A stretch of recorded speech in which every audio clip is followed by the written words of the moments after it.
তো দুনিয়ার টেনশন এবং পরকালের টেনশন সব দূর হয়ে যাবে যদি কেউ বেশি বেশি দরুদ পাঠ করে।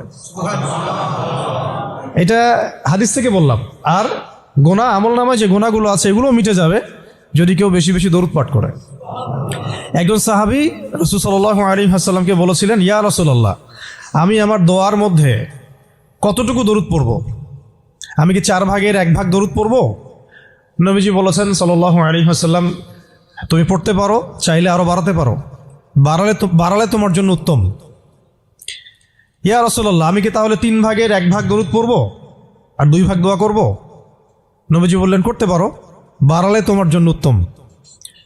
ইয়া রাসূলুল্লাহ, আমি কি তাহলে অর্ধেক দরুদ পড়ব আর অর্ধেক দোয়া করব? নবীজি বলছেন, বাড়ালে উত্তম, চাইলে করতে পারো। ইয়া রাসূলুল্লাহ, আমি কি তাহলে সারা আমার পুরো দোয়াটাই শুধু দরুদই পড়ব আপনার উপরে? তখন নবী সাল্লাল্লাহু আলাইহি ওয়াসাল্লাম বললেন, যদি তুমি এটা করতে পারো তাহলে তোমার কোনো গুনাহও থাকবে না, কোনো দুশ্চিন্তাও থাকবে না। তো যদি দেখেন যে দরুদ পড়তে পড়তে পড়তে দোয়ার সময় চলে গেছে, এতে আবার মন খুঁতখুত করার কিছু নাই, বরং আপনি সবচেয়ে বেশি লাভবান হয়েছে।